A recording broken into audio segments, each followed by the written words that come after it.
Good morning, all my dear students, and my best wishes for you.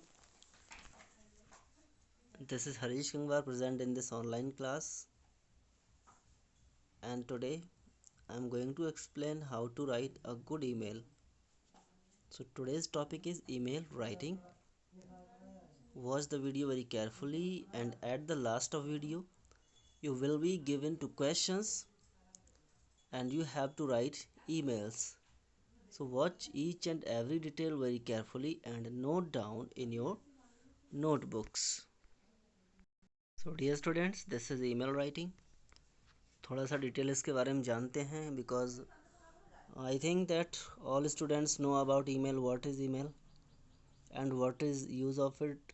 बहुत से students आज भी email ID अपने फ़ोन में रखते हैं. आजकल जिसके पास भी स्मार्टफोन है उन सभी के पास ईमेल है, लेकिन फिर भी इसका राइट यूज़ क्या है, बहुत से स्टूडेंट्स को, बहुत से लोगों को अभी भी इसकी इन्फॉर्मेशन नहीं है. So in this video I am going to explain what is the use of email and how can we write a good email. Email is another form of letter which we send through internet on a computer. ये एक letter का ही form है, बस फ़र्क क्या है, हम इसको ऑनलाइन इंटरनेट के थ्रू या कंप्यूटर के थ्रू भेजते हैं. It has become very popular in our world now, known for speed in every field of life. यानी स्पीड के थ्रू हम अपने मैसेजेस को दूसरे लोगों तक भेजते हैं. लेटर्स का, ईमेल का सबसे बड़ा जो यूज़ है वो इंडस्ट्रीज़ में हो रहा है आजकल. और जितने भी ई कॉमर्स कंपनीज़ हैं या फिर इंडस्ट्रियल एरियाज़ हैं, बिजनेस लेटर्स हैं, या फिर ऑफिशियल जो कन्वर्सेशन है वो सब ईमेल के थ्रू हो रहा है. It is the fastest way of sending the message. सबसे तेज़ तरीका, शॉर्ट और लॉन्ग, चाहे छोटा ईमेल हो बड़ा ईमेल हो, टाइम उतना ही लगना है. इट कैन बी फॉर्मल और informal to friends, relatives, official etcetera. किसी के लिए भी हो सकता है. It is considered very convenient tool in doing business and extending contacts anywhere in the world at a very limited pace. तो बहुत छोटी कॉस्ट में बहुत दूर दूर तक हम ईमेल्स को भेज सकते हैं. We cannot imagine or getting into this world without this handy device. But like any scientific invention, it too has its good and bad points. Scientific invention है ये भी, तो इसके भी good और bad points दोनों ही हैं आजकल. अच्छा भी है तो बुरा भी है. The user is expected to make proper use of it to promote contacts and develop relations. Contacts को promote करना, relations को बनाए रखना, ये इससे possible हो पाया है.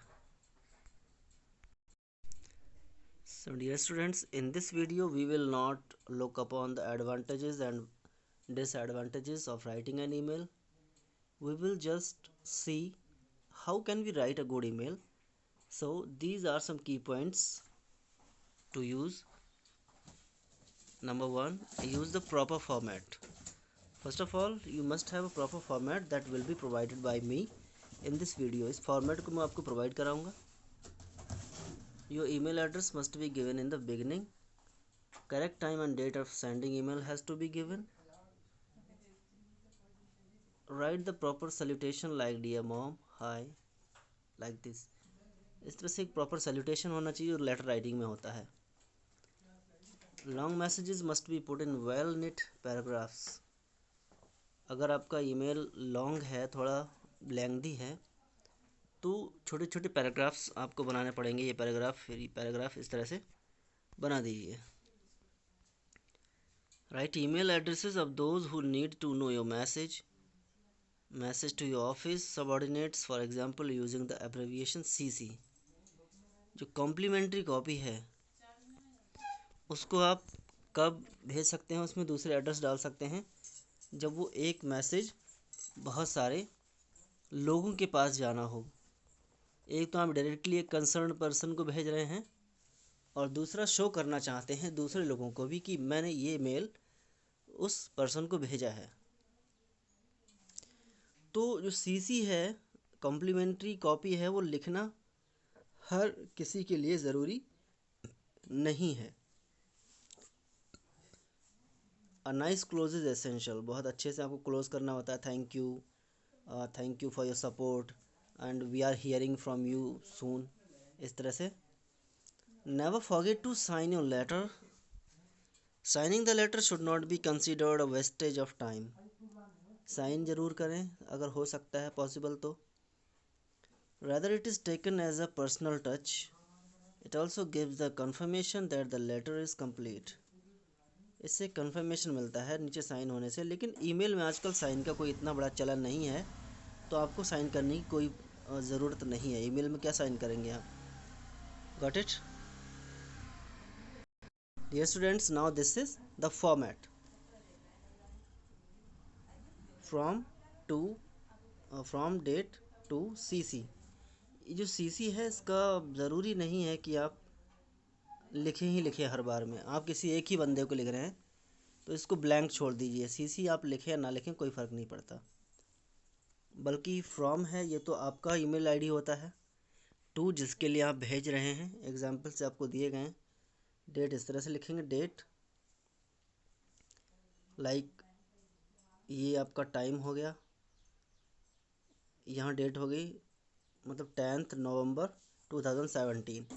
ये आपका टाइम हो गया 16 आवर्स 8 मिनट्स एंड 22 सेकेंड्स। इस तरह से आप लिख सकते हैं। लेकिन जो लेटेस्ट पैटर्न आया है ईमेल का वो थोड़ा अलग है, लेकिन आप दोनों में से कोई भी फॉर्मेट अप्लाई कर सकते हैं। Because email is electronic male and it is internet originated. ये तो इंटरनेट से ही जनरेट होता है, ईमेल के थ्रू जनरेट होता है। तो इसका स्पेशल फॉर्मेट लिखना कोई ज़रूरी नहीं है, बट यहाँ पर जो दिया गया आप ये भी लिख सकते हैं। बाद में एक फॉर्मेट मैं आपको और दूंगा, वो भी आप लिख सकते हैं। सब्जेक्ट क्या होगा? आप किस बारे में लिख रहे हैं? Delay in the delivery. Suppose आप एक शॉपकीपर हैं, आपने कहीं से सामान की डिलीवरी मंगाई है और उसमें डिले हो गया, तो उसके बारे में उन्हें बता सकते हैं that this delay should not be cause in the life in the future. फिर यहाँ सैल्यूटेशन आपका स्टार्ट हो जाएगा। सब्जेक्ट पहले ईमेल में और सैल्यूटेशन बाद में। मैसेज जो भी आप लिखना चाहते हैं, जिस टॉपिक पर आप लिख रहे हैं ईमेल, वो सब कुछ यहाँ होगा। ये सिग्नेटरी हो गए, name and designation and contact number. इस तरह से आप एक ईमेल लिख सकते हैं। ध्यान से इस फॉर्मेट को आप नोट डाउन कर लेंगे। एंड आफ्टर दैट एक क्वेश्चन दिया गया है, सॉल्व ईमेल प्रोवाइड किया गया है। Send an email to your father who is away on a tour telling him about your academic plans. अपने फादर को ईमेल भेजना है जो बहुत दूर गए हैं, टूर पर गए हैं, और आपके एकेडमिक प्लान्स के बारे में आपको बताना है। एग्जाम्पल है फ्रॉम ksp@rediffmail.com। डेट हो गई, यहाँ पर डेट और यहाँ टाइम। देखिए इधर डेट है और ये टाइम है। क्लियर? टू जिसने भी लिखा है अपने फादर के लिए, ये उसके फादर की आईडी है, ये उसकी खुद की आईडी है। यहाँ सब्जेक्ट एकेडमिक प्लान्स। सब्जेक्ट आप छोटा सा डाल सकते हैं। सब्जेक्ट लिखने से क्या होता है, एक पूरा आइडिया मिल जाता है, बेसिक आइडिया कि इतना जो कुछ बंदा लिखने वाला है उसमें बात क्या है आखिर, तो उससे थोड़ा आइडिया मिल जाता है, बहुत अच्छे से समझ जाता है। Now he has written dear father we all miss you. Directly ऐसे मत पेल दो कि फादर मेरा ये एकेडमिक प्लान है, मैं ये करूँगा वो करूँगा। थोड़ा फ्रैंकली बात करिए, अच्छे से बात करिए। We all miss you. When do you plan to come back? कब वापस आएंगे? Our December test in school has been announced. I have made a concrete plan to prepare for it and get good marks. यानी जो दिसंबर में test होने वाला है तो इसके लिए प्लान बनाया है अच्छे मार्क्स लेने के लिए। I have made a timetable which I hope to stick to carefully. यानी एक टाइम टेबल बनाया है जिसे अच्छे से स्ट्रिक्टली फॉलो करेंगे। I am going to devote 1 hour to each subject daily. If need be, I may increase the time to science and maths. Of course, I shall not neglect my morning walk and gym session. यानी सब कुछ particular time पर होगा. I am aware that health is very important and I cannot achieve anything if my health is weak. I'll also do other household jobs as usual.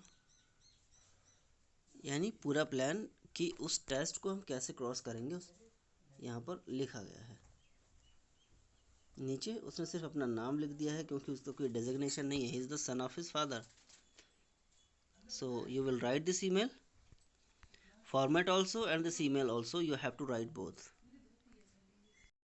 And you have to write one more email which starts from here. Write down the question and then email. And it is about newspaper, to a newspaper sharing a concern about air pollution caused by the rising number of cars. अगर यहाँ पर question में आपका name यहाँ पर दिया जाता है as it is given here Maninder और दीपक, तो उनमें से आप कोई एक नाम यहाँ नीचे लिख देंगे, फिर अपना नाम नहीं लिखेंगे. अगर नाम क्वेश्चन में दिया हुआ नहीं है तो आप अपना नाम नीचे लिख सकते हैं. It is a matter of concern that air in our city has become poisonous. आप उन्हें पहले बताइए आप लिख रहे हैं, क्यों लिख रहे हैं. There is so much air pollution that it is dangerous even to breathe. The number of vehicles on our city roads is increasing fast. The SUVs run on diesel are the main culprits. और कहते हैं सबसे बड़ा culprits यानी जो दोषी है वो डीजल कार्स हैं. SUVs जो SUV व्हीकल होते हैं. They emit a lot of harmful gases. सबसे harmful gases उसी से निकलती हैं. Then there are auto rickshaws which are the main source of pollution on our roads.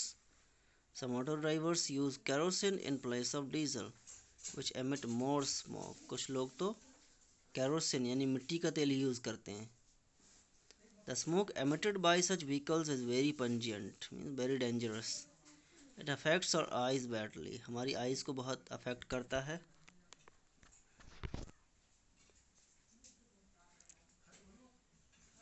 In fact, air pollution is the cause of many eye problems and chest diseases. यानी chest diseases जो breathing से related हैं और eyes से related हैं, उनका सबसे बड़ा रीज़न या कॉज क्या है? Air pollution. The authorities must take steps to control air pollution. Living in big cities is becoming all the more difficult and costly. बड़े बड़े शहरों में रहना पॉल्यूशन की वजह से बहुत डिफ़िकल्ट और कॉस्टली हो गया है. तो ये एक आर्टिकल आपका इंक्लूड करने के लिए न्यूज़पेपर में दिया गया है और आप न्यूज़पेपर में ये लिख रहे हैं. अंडरस्टूड. तो इस तरह से कुछ ईमेल्स होंगे जो आपको नोट डाउन करने हैं. Students, this is all for today and don't forget to subscribe this channel English Excellence English Classes. Excellent English Classes. Share this channel and thanks for watching the video. Have a great day.